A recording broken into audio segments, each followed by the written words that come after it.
పూరా local. So గత కొన్ని రోజులుగా రాష్ట్ర వ్యాప్తంగా గో బ్యాక్ మార్వాడి అంటూ నడుస్తున్న నినాదంపై మనతో పాటు ఇప్పుడు మాట్లాడడానికి మార్వాడి సపోర్టర్స్ అయితే ఇక్కడ కొంతమంది ఉన్నారు. వాళ్ళతో మాట్లాడి తెలుసుకుందాం. సరే, ఈ రోజు ఈ ధర్నా చేపట్టడానికి మీ యొక్క ముఖ్య ఉద్దేశం ఏంటి?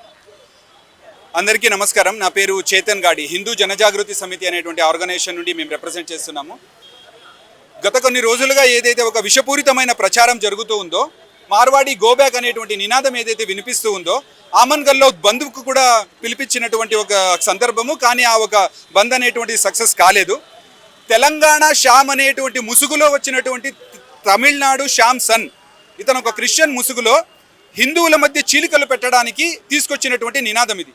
సికింద్రాబాద్ మోండా మార్కెట్లో ఒక చిన్న కార్కి జరిగినటువంటి ఒక ఇన్సిడెంట్ని మా దళితుల మీద దాడి చేస్తున్నారు, అందువల్ల మార్వాడీలు ఇక్కడ ఉండకూడదు, వెళ్ళిపోవాలి అని చెప్పేసి చెప్తున్నారు. ఈరోజు నేను అడుగుతున్నాను, కొమరంభీం ఆసిఫాబాద్లో గిరిజన ప్రాంతాలలో ముస్లింలు అక్కడ ఉన్నటువంటి గిరిజన దుకాణాలని తగలబెట్టేశారు.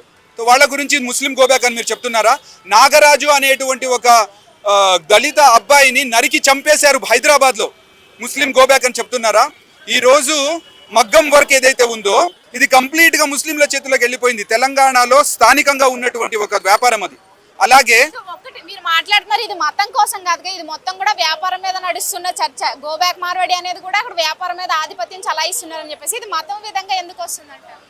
మీరు చూడండి, మతం విధంగా చెప్పట్లేదు, ఏదైతే వాళ్ళు వ్యాపార ఆధిపత్యం అని అంటున్నారు కదా. ఈరోజు నేను అడుగుతున్నాను, ఇక్కడ హైదరాబాద్లో కానీ తెలంగాణలో కానీ హలాల్ మార్కెట్ అని ప్రారంభమైంది. ఖటిక్ సమాజ్ వాళ్ళది మూల వృత్తి అనేటువంటిది మాంస వ్యాపారం.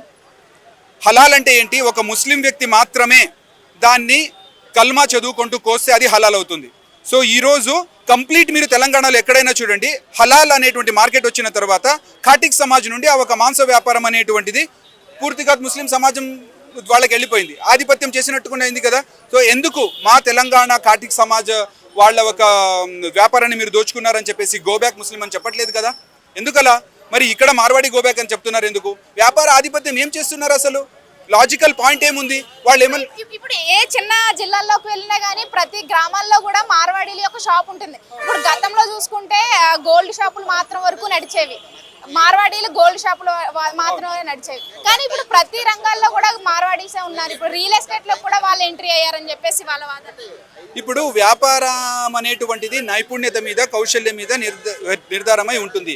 ఏ రంగాలలో వెళ్ళి వాళ్ళు వ్యాపారం చేసుకునేటువంటిది, ఉద్యోగం చేసుకునేటువంటిది వాళ్ళ యొక్క టాలెంట్, వాళ్ళ యొక్క కెపాసిటీ అని ఉంటుంది. అందులో ఆధిపత్యం ఏముంది నాకు అర్థం కాలేదు. రియల్ ఎస్టేట్లో అన్ని కులాల వారు కూడా ఉన్నారు కదా, రెడ్డిలు ఉన్నారు, వెల్మస్ ఉన్నారు, కమ్మస్, అందరూ కూడా ఉన్నారు. అందులో మార్వాడీలు పెత్తనం చెలాయిస్తున్నారు అనే దానికి ఉదాహరణ ఏంటి? ఎందుకు ఊరికే ఈ రకమైనటువంటి ఒక ఇది తీసుకొస్తున్నారు? ఇప్పుడు గ్రామాలలో కిరాణా షాప్ ఉంటుంది, స్టేషనరీ షాప్ ఉంటుంది, మార్వాడీలు అక్కడ వ్యాపారం చేస్తున్నారు.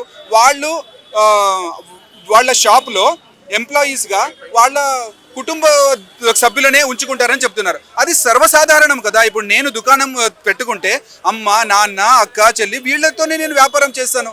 సో అది కూడా ఒక ఎలిగేషనేనా? సో అసలు అర్థం లేనటువంటి మాటలు మాట్లాడుతున్నారు. దీని వెనక ఒక కుట్ర ఉంది అనేటువంటిది మీరు అందరూ గ్రహించాలి. కోమట్లు సామాజిక స్మగ్లర్లోని ఒక సందర్భంలో గ్రంథం రాశాడు ఈ ఒక కంచె ఐలయ్య.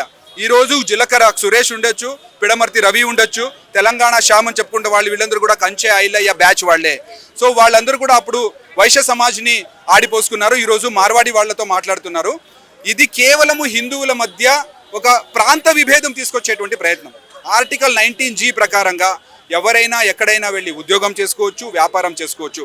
రేపు తెలంగాణలో ఈ రకంగా జరుగుతుంది అని చెప్పేసి మార్వాడీల మీద దాడి జరిగేటువంటి అవకాశం కూడా ఉంది. ఆ స్థాయికి వెళ్ళిపోతుంది ఈరోజు.